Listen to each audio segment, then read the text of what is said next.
अंतर्राष्ट्रीय समाचार। गाजा में फिलिस्तीनियों की मौत का आंकड़ा पहुंचा 32,000।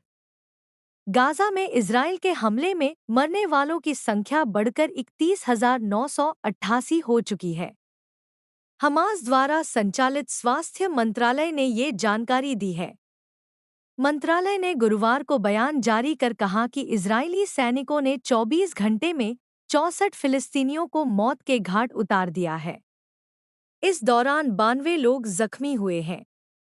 जब से इजराइल और हमास के बीच युद्ध शुरू हुआ, तब से मरने वालों का आंकड़ा 31,988 तक पहुंच चुका है और 74,2023 लोग घायल हुए हैं।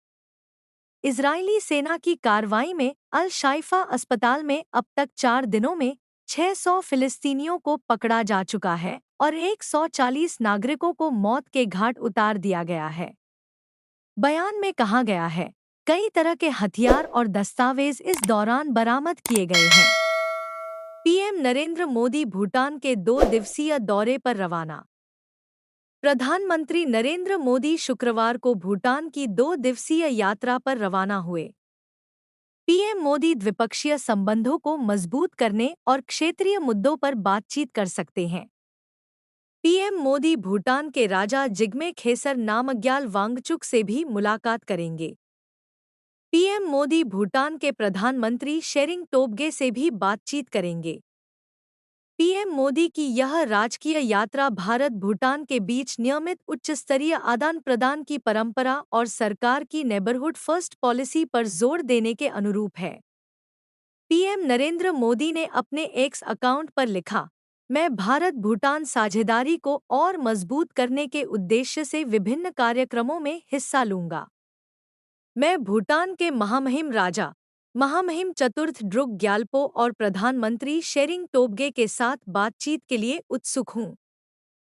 नासा ने छोटा सैटेलाइट लॉन्च किया, ब्रह्मांडीय विस्फोटों के रहस्यों को करेगा उजागर। नासा ने शुक्रवार को अंतर्राष्ट्रीय अंतरिक्ष स्टेशन (ISS) के लिए छोटे आकार का एक सैटेलाइट लॉन्च किया। इसका उद्देश्य ब्रह्मांडीय विस्फोटों के रहस्यों को उजागर करना है। सैटेलाइट बर्स्टक्यूब स्पेसएक्स के 30वें कमर्शियल पुनःपूर्ति सर्विस मिशन पर परिक्रमा लैब के रास्ते में है। इसने फ्लोरिडा के Cape Canaveral Space Force Station के लॉन्च कॉम्प्लेक्स 40 से 21 मार्च, गुरुवार, को स्थानीय समय के अनुसार शाम 4:55 बजे उड़ान भरी।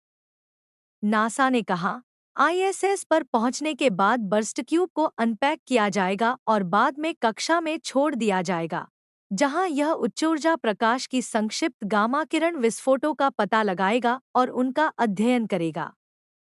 अमेरिका के मैरीलैंड के ग्रीन बेल्ट में नासा के गोडॉर्ड स्पेस फ्लाइट सेंटर में बर्स्टक्यूब के मुख्य इन्वेस्टिगेटर जेरेमी परकिंस ने कहा, बर्स्टक्यूब छोटा हो सकता है, पर यह इन चरम घटनाओं की जांच के अलावा नई तकनीक का परीक्षण कर रहा है और शुरुआती कैरियर खगोलविदों और एरोस्पेस इंजीनियरों के लिए महत्वपूर्ण अनुभव प्रदान कर रहा है।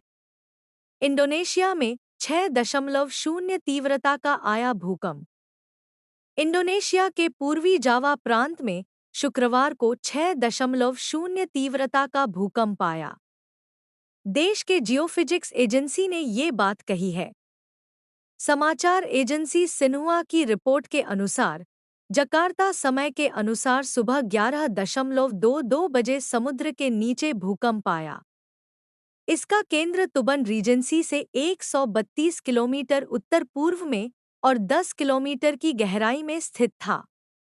एजेंसी ने सुनामी की कोई चेतावनी जारी नहीं की है।